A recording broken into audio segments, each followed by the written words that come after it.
Hey, what's going on, everyone? Welcome back to the channel. Welcome if you're new. Getting back on the Cutlass here on the twin turbo project. Got my new fuel tank. Brand new unit. I got that does a bunch of race car work to put a sump in for me. This is just a Marasso universal sump. I just took that down to him and had him TIG welded in there for me.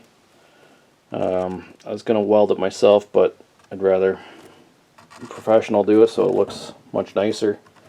I'm not going to have any issues with it. And he was able to pressure test it and everything when he was done. So the sump isn't really needed to do a turbo setup, but I'm planning on eventually squeezing a lot more power out of this car. Not necessarily with the 260, but down the road, maybe in a few years, I'll shoot for some bigger numbers. So I wanted to make sure my fuel system was adequate enough now. That way I don't have any issues when I do try to get a little more power out of it and having to redo stuff multiple times. So that's the reason why I went with the sump. I'm just going to run it over to my work now and get a coat of paint on it. Pick up this stuff here just to give it a good coat. Hopefully it goes on well. I don't want to do it here because it's kind of cold. It's a little warmer at my work, so I'm going to run that over to my work, get it painted up, and then I will get the sender ready to go in it as well. So this is the part number for the sump if you're looking to pick one up yourself. This is the one I used here. This is the sender that came out of my old fuel tank. The fuel tank I originally had in this car when I bought it had a sump in it already, but they put a liner in, I guess when they welded the sump in, like a coating, and it's all started to flake away after years and basically was not able to be used again. When I tried to get it clean, they're just like, buy a new tank because it'll just keep flaking away and clogging up the fuel system. So I have the old sender here. Just gonna clean this up. I'm going to use this for a return. I'm going to use the old 3/8 feed line here. I'm going to modify this so I can have my fuel return coming in here, because the old setup did not have a return on it. When I bought the car, they were not using the return on it, so I'm going to get that cleaned up, get some paint on the tank, and I'll show you what I come up with.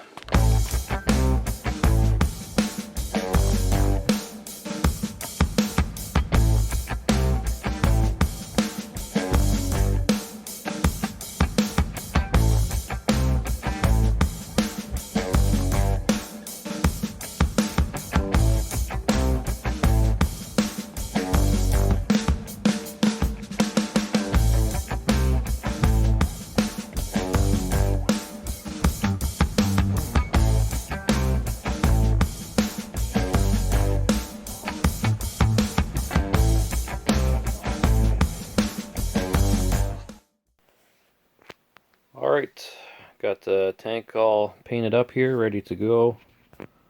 It turned out pretty good. It's got a nice shine to it. There's some spots, I think there was a little bit of contamination from the coating they had on the tank, and it mixed too well with the paint. I probably just didn't get it cleaned off good enough, but other than that, it looks pretty good. Got the fuel sender all fixed up as well. Got the end flared on it. Got a fitting on there. Had to bend this one out of the way quite a bit just to get the cutter on there, and I had just enough room to get the flare tool on there to put a flare on that. So that's going to be the return line from the regulator. And then on the other end here, I'm going to probably extend this just a little bit. I'm going to put another piece of pipe on, so then it comes out like further over here in the back of the tank, or over here or whatever, just away from the float, so it's a little more stable and I'll have the aeration going on right there. One thing I'm considering doing is unblocking this and venting it somehow, because right now I don't really have a vent on this tank. So I know on some of the other ones, like this one from a Monte Carlo here, it's got the third line for the vent, which would, I believe, go to the charcoal canister. So I'm just thinking it might be a good idea to vent this somehow. I did pick up some foam tape off of Amazon here. The foam tape's just to insulate the tank from the body of the car. So I'll just sit on top of here. This is the only stuff I could really find. It's a little thinner than I wanted, but I'll just double it up and hopefully that should do. And I also picked up a new fuel filter off of Amazon as well. I was reading the reviews, they look like they're decent. These guys here, Evil Energy, it's I believe 100 or 110 micron, which is basically what's needed for a pre-filter. So all there is to it there, nice simple. Came with a bunch of AN fittings in here as well. Bunch of different sizes. The one thing I was reading though, the one person was saying all the fittings all have the same size. Let's see if I can open one up here. All the fittings have the same size holes in the center of them. It's kind of hard to see there,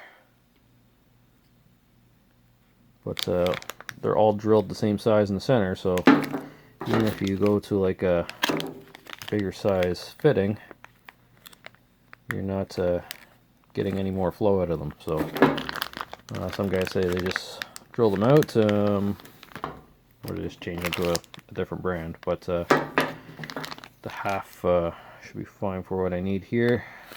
Worst case, I just drill them out to what I need. So other than this, basically just going to be putting this in as soon as I get some of the body work I started on the trunk of the car. The floor is pretty rusty, so I started cutting that up and putting some patch panels in just for now. I'll insert some pictures here. It is not too good looking. I started grinding it down. It's because water got in the trunk and sat there for a while and basically rusted it out. So I'm just patching it back together so it's usable for this year, and then I'll save up some money and get some floor pans, actual molded pans for the trunk over the winter. So other than that, I guess stay tuned and hopefully we get this thing going soon. Thanks for watching. We'll see you in the next one.